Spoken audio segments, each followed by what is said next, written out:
C'est vrai qu'on a l'impression que tout ça est quand même orchestré un petit peu de main de maître par Poutine depuis le début. On a l'impression qu'il veut aller là où il veut, c'est-à-dire vers une invasion de l'Ukraine, et que finalement la diplomatie n'arrive pas à l'arrêter.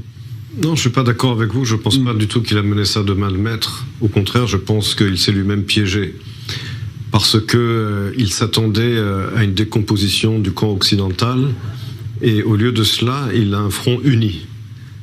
Il pensait que l'administration Biden, du fait qu'elle est effectivement, elle a le problème du dossier iranien, qu'elle a le problème également de la Chine, n'allait pas finalement s'entêter sur le dossier ukrainien. Il pensait que dans l'ère de l'après-Merkel, il n'y aurait pas un véritable leadership en Allemagne.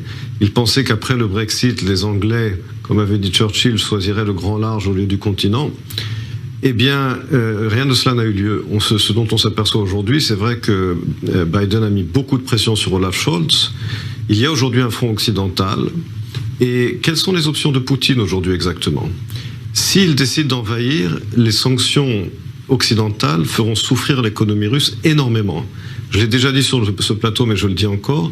L'économie russe est une station d'essence, dont le PIB est la taille de celui de l'Espagne. Donc, ça n'est pas la Chine. La Russie souffrira énormément de sanctions. Deuxième point, quelles sont les options de Poutine? Quand on nous dit qu'il ne faut pas le pousser dans les bras des Chinois. Mais ça n'est pas du tout une option attractive pour lui, parce que dans un partenariat avec la Chine, il sera un partenaire subalterne. La Chine considère la Russie comme je l'ai dit, une station d'essence. Donc il n'a pas véritablement d'option. Et puis c'est pas seulement qu'il y aura les sanctions économiques si on l'envahit, ce sera une sorte d'Afghanistan, voire de Vietnam pour la Russie. Parce que les Ukrainiens vont se battre et ils vont être armés par l'Occident. Il va perdre des vies, il va perdre du sang et de l'argent dans ce conflit si jamais il décide de franchir le Rubicon.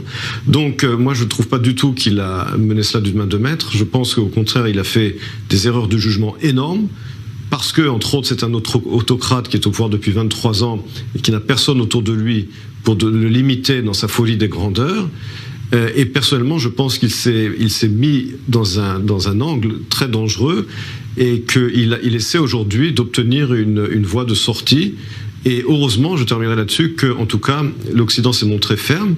Et paradoxalement, il encourage aujourd'hui des pays européens qui ne sont pas dans l'OTAN, comme la Suède et la Finlande, d'y penser très sérieusement. Donc il y a en 2017, le président Trump s'était demandé à haute voix pourquoi on avait besoin de l'OTAN. En 2019, 2 ans plus tard, Emmanuel Macron avait dit que l'OTAN souffrait de mort cérébrale. Eh bien, Poutine a ramené l'OTAN à la vie et a rappelé à tout le monde pourquoi on a besoin de cette organisation militaire.